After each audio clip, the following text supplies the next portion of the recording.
Hey guys, welcome to Saints TV, the round 16 review. I've just finished watching the game and I feel like I could do a rerun of previous reviews and just run them over instead of just doing it every week. And honestly, I didn't really feel like doing it because I just keep repeating myself. It's the same. It's the slow starts. It's the bad kicking. It's the missed shots. It's just pretty much the same thing. Minnie's commented already saying, I'm guessing out of 10 what I thought the performance was. First quarter 0, and from the rest of that point on, maybe a 6. I wouldn't go much higher than that. I thought the second quarter was above that. We were played really well, got ourselves back into the game, but again, it's the starting slow, chasing the game, and it seems like something that we just love doing. We don't want to come out and set the tone. We don't want to come out and own teams. We want to chase. And, I just thought maybe today we were going to be the hunters. We were going to go for a team that has played in, I guess, most part of this season. The last 6 weeks have played really well in North Melbourne. And, we did that for patches, but we couldn't maintain it for the entire game, which was really upsetting. I thought best on ground for me was probably Billings and Jack Steele and Josh Bruce kicking 6. Billings had 35 touches, so he's just done. He didn't do anything outstanding, but he just did what we want him to do, which is get a lot of the ball, use it well, be a leader, and he did all that. Jack Steele was quiet last week, but he had 18 disposals, with 18 tackles. And I think they didn't count one, but it would have been 19 and equal, I think, record ever, most tackles in a game. So Jack Steele laying 18 tackles, ranked number 1 player on the ground, was outstanding. I thought Rowan Marshall, although Goldstein played very well on him, still kept up his standard. He just had a very good opponent, a player that we've looked at for next season. And people say, no, we don't want Goldstein. But then you look at him today and you think, imagine Goldstein handling the ruck and letting Marshall go forward a bit more and helping out Bruce and Membry. Could be a formidable forward line if we did that. But that's for next season. But I thought Marshall did well. I think he finished with 20 disposals, 30-odd tackle, 30 hit-outs, a bunch of clearances, kicked a great goal from pushing Goldstein out of the ruck in that forward 50 contest in the, I think it was the third quarter. And he was a big reason as to why we started getting a bit of momentum in that second and third terms. I thought when we kicked the early goals in the third term that we really had that momentum going and we were really stepping it up. And I thought that after that Gresham snap, which again, that's where he should be playing. He should be playing forward pocket, not midfield. That's bullshit. He should be playing as a forward pocket. And I think actually we needed someone small there. And I think Loney had a successful game, first game back for Sandy today. So maybe he's one to bring in next week because it's going to be I'm terrified of thinking about next week. Because we're playing Geelong on Saturday night, and that's hard enough as it is. But Geelong lost last night, so we're playing the top team at their home deck, coming off a loss. So they want to rebound hard. Probably the worst time to play Geelong. I would have liked it if they had just snuck over the line last night.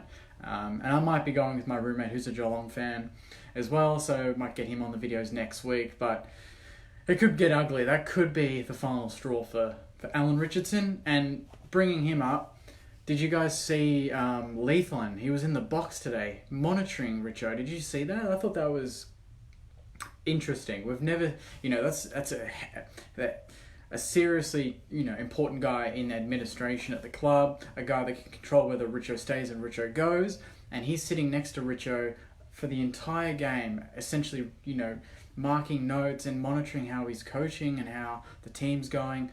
I thought that was very interesting. I've never seen that done before with any other team. So I don't know if this is just something that has been brought in and Richo's okay with it, or this was kind of a last-minute thing. Leithland just said, hey, I just want to sit in the box and just kind of see how everything works. And to me, that's just showing no faith in Richo, and it's just pretty much saying, I just need to find a reason as to why you're not the guy outside of just the results, and I'm going to use that against you. Remains to be seen if this could be his last game. I think, finals is definitely out of the question now, so what's the point of even, waiting until season's end? Is it time to cut our losses before we play Geelong? Because if we lose badly to Geelong, which is a likely thing, then I think Richo needs to go. So it's just a matter of time. I can talk about today's performance all like for 30, 40 minutes, and I can, I've done that before, but at the end of the day, it was the same. It was literally the same as most weeks. Last week, we started well, and then we finished off shit. Today, we started really shit, conceded a 46-point lead within the first 30 minutes of the game. Have a bit of balls, guys. Just stick it out. Do something to slow the game down. It's like it's either it needs to go our way or it needs to go heavily against us. Why can't there be a middle ground where the game is just ebbing and flowing? Our games never ebb and flow. It's either we get going or the other team dominates. There's no middle ground. And the good teams, when they're not on top, they just make sure that the other team doesn't get a run on. And we always let teams get a fucking run on. We let it happen to Brisbane, we let it happen to Richmond, and today in the first half, we did the exact same thing. Let teams kick 7 or 8 goals in a row, blow the game out, and then we're chasing. And then what's the point? It's ridiculous. I think Mackenzie, I've been backing him for a while. Today was the first obvious game for me where every kick that he had outside of the forward 50 missed a target and immediately turned it over. There was one where he got the ball and it was a really simple 15-metre pass to Seb Ross, missed Ross by 2 metres to his right. Polak turns it over and Ben Brown kicks a snap goal that dribbles through. And you could tell Carlisle's just basically like, what the fuck? Because he took a great intercept mark, and he did that all day. I thought that was Carlisle's best game this season in his 3rd game back. Really showing good signs, especially in his one-on-one contest with Ben Brown, who is a very big unit and a very good player. So for him to keep Brown, I think, to 1 or 2 goals is very good, considering 1 or 2 or both of his goals were unforced errors on our part. I give Carlisle full credit there. I think he almost beat Brown in that contest overall. Midfield, I thought Dunstan lifted after the first quarter. Billings did really well. Sinclair there was a lot to be desired for Sinks. Parker, again, running around like a headless chook. I think it's his time. If Loney comes in next week, I think it's Parker that needs to go. I thought Hines did enough. He was exciting, chased, pressured, did all that. Wilkie had 9 marks, intercept marks, which was excellent. We lost Josh Battle, which was disappointing. So hopefully he's okay. Who else is there? Billings, as I mentioned. Gresh, a little bit better. I think we played him more forward, which is where I wanted to see him. Membry very quiet. Obviously, Josh Bruce kicking 6 was excellent. His highest return in a game since round 2 of 2015 when he kicked 6 against the Gold Coast. I think it was the Gold Coast.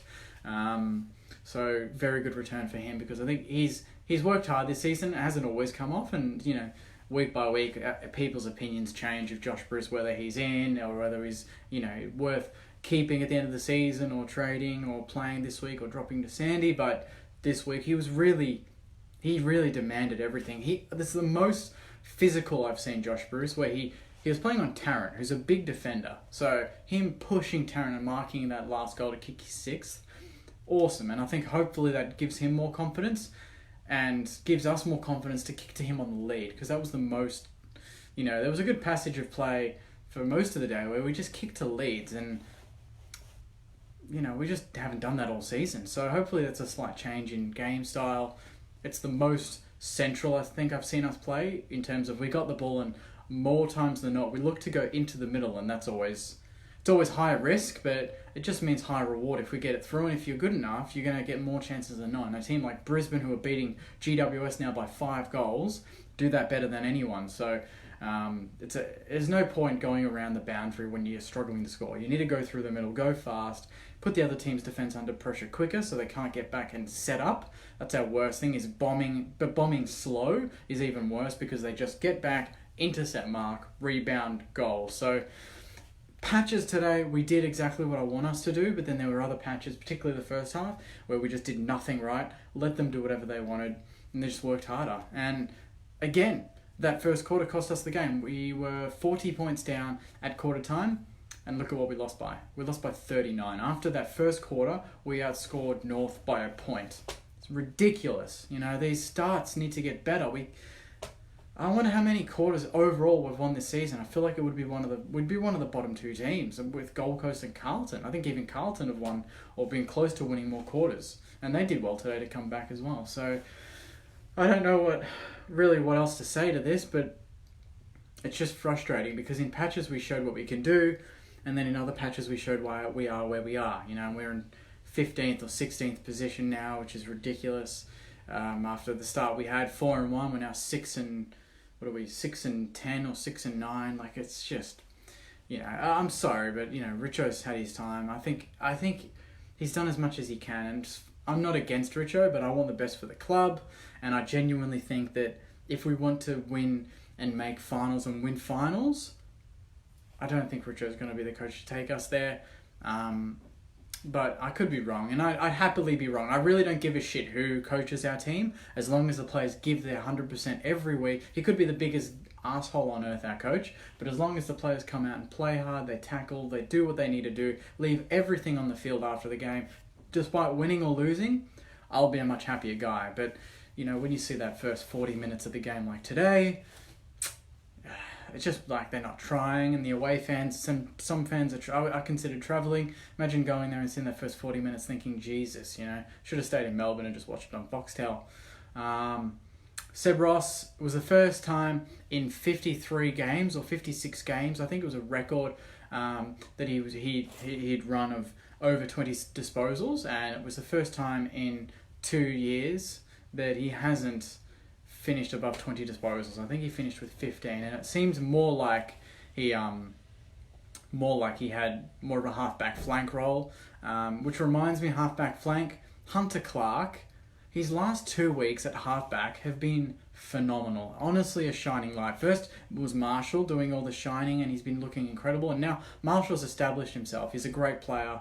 He's only going to get better and bigger, and he's going to be one of the best rucks in the game in the next 3 or 4 years. That's what I think. He's got everything making for him. He's just got to keep working. I don't know. Sorry, I think that internet cut out there. But as I was saying, Marshall's going to be a gun. My highlight today was bloody Hunter Clark running into... I think it's cut out again. I'll try and keep it short. But basically, my highlight was Hunter Clark running towards the ball, didn't flinch for a second, and went straight into Zeeble. He hurt himself, but he did not flinch for a bloody second. And if more of our team can have the balls that he had in that moment, we will be a much harder team to beat. Because that was as gutsy an effort as I've seen from any St Kilda player this season. If you watch it back, he is half the size of Zeeble. It reminds me of a Lenny Hayes, basically, when Lenny, I think it was his first game, went and smashed into the ball and got taken out by Glenn Archer. Hunter Clark did the exact same thing today. Did not flinch, eyes for the ball, and Zeeble took him out because Zeeble's a dog. But it was just gutsy, and he came back on and had a great second half. And if more of our players can take that out of there, take a performance like that and grow from it and really get inspired by what Hunter Clark did, then we'll be a much better team. I'll leave it there, guys. Thanks so much for watching. Keep liking, commenting, sharing, tagging Saints fans that you know that don't follow Saints TV. This will be up on YouTube very shortly if you want to watch the replay, and Facebook, and it'll also be available on Spotify and iTunes as a podcast if you can't watch it live right now. Anyway, guys, thanks so much for watching. I'll probably do my review Thursday night. You'll see me then, maybe with my roommate who's a Cats fan. We'll hopefully go to GMHBA Stadium next Saturday to play the Cats, guys. I'll leave it there, guys. Thanks so much for watching, and go Saints, I guess.